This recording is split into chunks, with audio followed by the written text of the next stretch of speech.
salary ranges, because in human resources this is a very important topic, and that's directly related with the employee performance and the profitability of the organization. Actually, what is salary range? Having a salary ranges is not only an HR best practice, it is also a key administration tool allowing human resources professionals and managers to control employee pay relative to an organization's compensation philosophy. So what is the salary range in fact?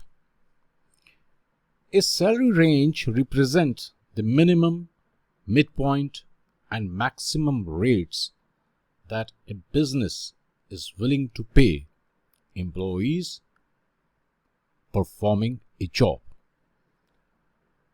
So typically, the midpoint or the control point is set to provide market competitive, fair, and equitable salaries based on the competitive marketplace for a business. Whereas when constructed properly, a pay range should align with the market while also ensuring positions align with the internal value placed on each job within the organization. Conducting a market benchmarking project will help establish a range that includes a minimum, midpoint, and maximum for each job. However, once established, organizations often struggle with how to implement and administer to the new ranges. There are no hard rules in this area. But we do have some best practices to share. Accordingly, if we talk about the minimum, what is minimum? The minimum of the pay range represents the lowest rate you are willing to pay for the job. This rate is typically set 10% or the 15% or the 20% or the 30% lower than the pay range midpoint. So the lower end at the pay range midpoint, there are many reasons to pay an employee close to the minimum of the range, including the employee fails to meet or just barely meets the minimum hiring requirements for the position. Other employees in this role are paid at the minimum, and offering a higher rate could disrupt the internal equity of the individuals in any given role. The organization cannot afford to pay more for the position, whereas the midpoint of the range is considered the competitive market rate for the job. An organization who aims to pay at market should strive to align employee pay rates with the midpoint of their relative pay ranges. When an employee's pay rate aligns with the midpoint, the individual is typically in good standing with your organization and competently performs each job and each task or target associated with their role. So now what is the maximum pay? The maximum pay range maximum pay range represent the highest rate you are willing to pay for the job. This rate is typically set again 10% or 20% or 15% or 30% higher than the pay range midpoint. Make sure your pay range maximum and pay range minimum are established using the same percent deviation from the midpoint, because midpoint is very important. There are many reasons to pay an employee close to the maximum of the range, including employee has mastered all the competencies of this position, or the employee has been identified as a high performer or has higher potential within the organization.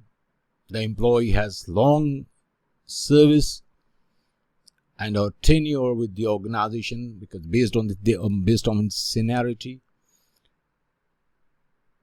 Please keep this to be. This has to be kept in mind that individuals at the maximum of their range may not be eligible for pay increases until the range is adjusted or they acquire new competencies, extraordinary education or certification or something like that.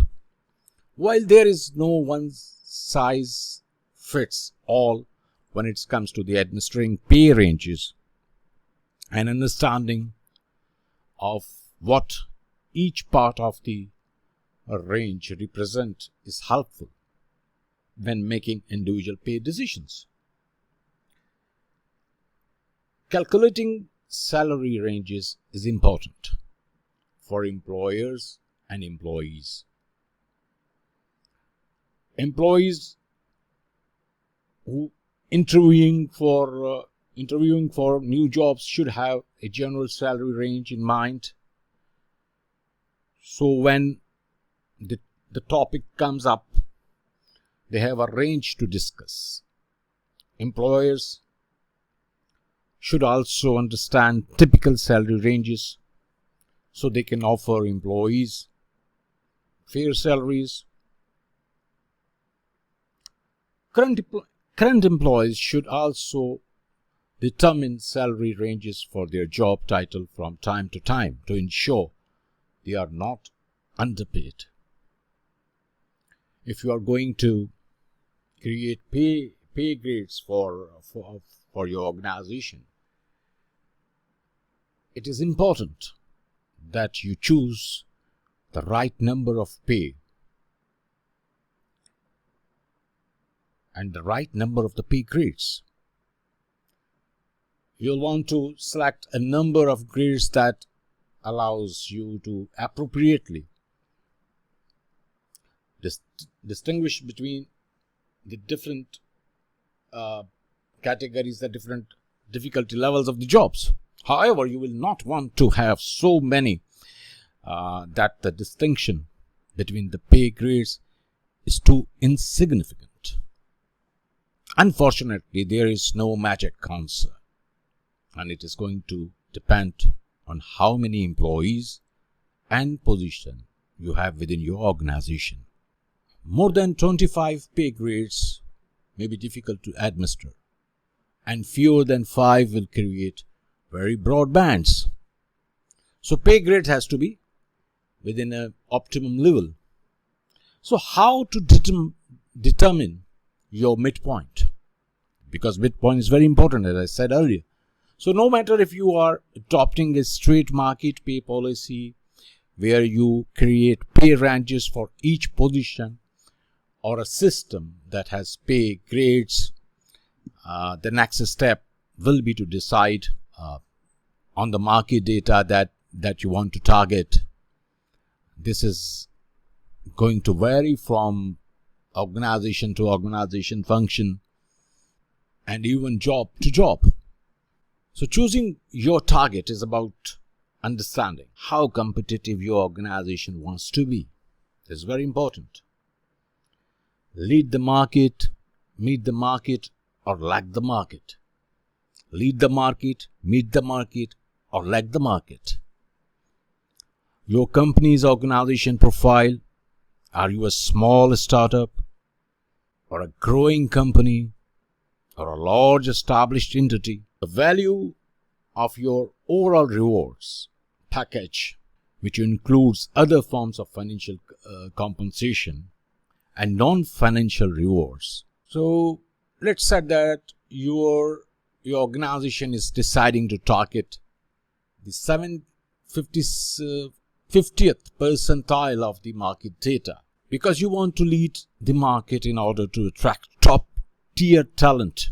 So if you are a small startup or a company experiencing rapid growth, you will need this top talent. Another reason for targeting a higher percentile is because as a small company, you may lack rich benefits, and more of the rewards are based on direct compensation. So if you are using a straight market pay strategy, you use this 50th percentile or 75th percentile from your market data for each position as your midpoint. If you are creating a salary grades, there are a few schools of thought to consider for making a grade structure that works for your organization. So regardless, the midpoint should be adjusted annually or on some other regular intervals to ensure your organization can stay competitive with its pay strategy. In the future, once you have established the midpoints for the positions, you will want to create a range. If you are adopting a straight market pricing strategy, you may decide to use the market distribution as your range. As an example, you may use the 50th or 75th percentile as your midpoint, the 25th percentile as your minimum, and your 90th or 80th percentile as your maximum. However, if you are not choosing this strategy or working with multiple positions, you will want to build ranges from your midpoint, which means you will create a range around your midpoint. So here the question arises, how do I know what the width of my salary range should be? What should be the width of your salary range?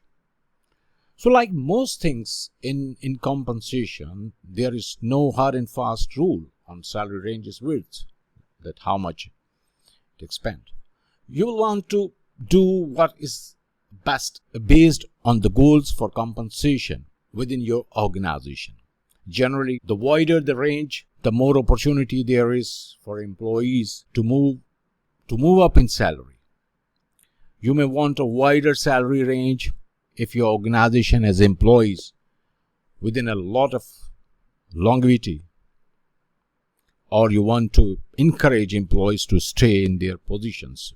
Longevity in case you have no retirement policy or age constraints, and somewhat to stay for the position for a long time generally.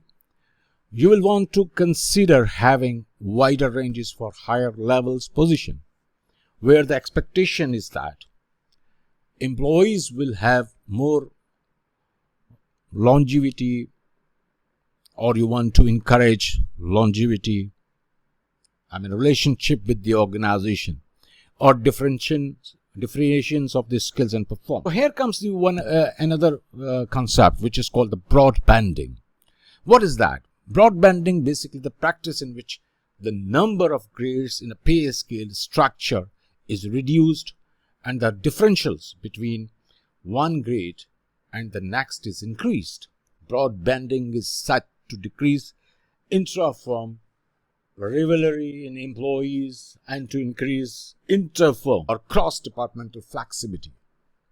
So cross-departmental flexibility reduced dramatically because of the broad banding. The broad banding is defined as a strategy for salary structures that consolidate a large number of pay grades into a few broad bands.